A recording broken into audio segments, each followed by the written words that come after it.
News first channel ಹಾಗೂ ಡಿಜಿಟಲ್ನಲ್ಲಿ ಜಾಹೀರಾತು ನೀಡಲು ಈ ನಂಬರ್ಗೆ ಸಂಪರ್ಕಿಸಿ. ಚಿನ್ನಯ್ಯ ಹಿಂದಿನ ರಹಸ್ಯದ ಬೆನ್ನು ಬಿದ್ದಿದೆ ಎಸ್ಐಟಿ ಟೀಮ್. ಮಂಡ್ಯ ಹಾಗೂ ತಮಿಳುನಾಡಿಗೂ ಕೂಡ ಎಸ್ಐಟಿ ತನಿಖೆ ಈಗ ವಿಸ್ತರಣೆ ಆಗಿದೆ. ಚಿನ್ನಯ್ಯನ ಸ್ನೇಹಿತರು ಸಂಬಂಧಿಗಳಿಂದ ಮಾಹಿತಿ ಕಲೆ ಹಾಕುವುದಕ್ಕೆ ಮುಂದಾಗಿದ್ದಾರೆ. ತಮಿಳುನಾಡಿನ ಚಿಕ್ಕರಸಿ ಪಾಳ್ಯಕ್ಕೆ ತೆರಳಿ ಮಾಹಿತಿ ಸಂಗ್ರಹಿಸಿದ್ದಾರೆ. ಕುಟುಂಬಸ್ಥರಿಂದಲೂ ಕೂಡ ಮಹತ್ವದ ಮಾಹಿತಿಯನ್ನ ಎಸ್ಐಟಿ ಸಂಗ್ರಹಿಸೋದಕ್ಕೆ ಮುಂದಾಗಿದೆ. ಒಂದು ಈತ, ಇನ್ನೊಂದು ಈತ ತಂದಿದ್ದ ಬುರುಡೆ. ಕಿರಣ್, ಈ ಚಿನ್ನಯ್ಯನನ್ನ ಈಗಾಗಲೇ ಅರೆಸ್ಟ್ ಮಾಡಿ ಸಾಕಷ್ಟು ವಿಚಾರಣೆಗೆ ಒಳಪಡಿಸ್ತಿದ್ದಾರೆ. ಈತನ ಹಿನ್ನೆಲೆ ಜೊತೆಗೆ ಇವನ ಹಿಂದೆ ಇರೋರು ಯಾರು ಅಂತ ಏನೆಲ್ಲ ಬಾಯಿ ಬಿಟ್ಟಿದ್ದಾನೆ, ಎಸ್ಐಟಿ ಏನೇನೆಲ್ಲ ಮಾಹಿತಿ ಕಲೆ ಹಾಕಿದೆ ಅನ್ನೋದ್ರ ಬಗ್ಗೆ ಗೊತ್ತಾಗ್ತಾ ಇದೆಯಾ?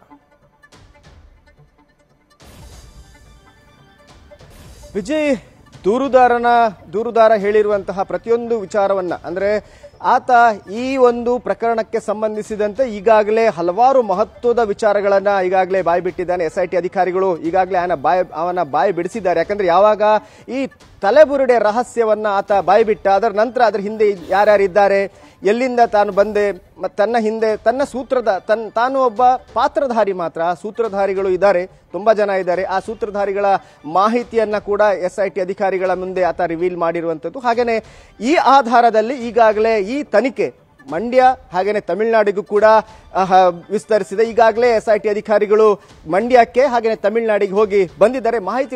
ಹಲವಾರು ಮಹತ್ವದ ಮಾಹಿತಿಗಳನ್ನ ಅವರು ಸಂಗ್ರಹಿಸಿದ್ದಾರೆ.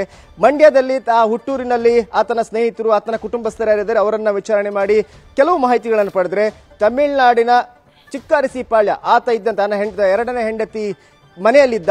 ಆ ಎರಡನೇ ಹೆಂಡತಿಯ ಮನೆಯಲ್ಲಿ ಅಲ್ಲಿರುವಂತಹ ಜನರು, ಆತನ ಪತ್ನಿ ಹಾಗೆ ಆತನ ಅಕ್ಕ, ಯಾರು ಸಹೋದರಿ ಇದ್ದಾರೆ, ಅವರಿಂದ ಕೂಡ ಮಾಹಿತಿಯನ್ನ ಕಲೆ ಹಾಕಿದ್ದಾರೆ. ಆತ ಇಲ್ಲಿ ಎಷ್ಟು ವರ್ಷ ಇದ್ದ, ಏನ್ ಕೆಲಸ ಮಾಡ್ತಾ ಇದ್ದ. ಒಂದು ಮಾಹಿತಿ ಪ್ರಕಾರ ಆತ ಗಾರ್ಮೆಂಟ್ಸ್ ಅಲ್ಲಿ ಕೆಲಸ ಮಾಡ್ತಾ ಇದ್ದ. ಗಾರ್ಮೆಂಟ್ಸ್ ಅಲ್ಲಿ ಕೆಲಸಕ್ಕೆ ಬೆಳಿಗ್ಗೆ ಹೋಗಿ ಸಂಜೆಗೆ ವಾಪಸ್ ಬರ್ತಾ ಇದ್ದ.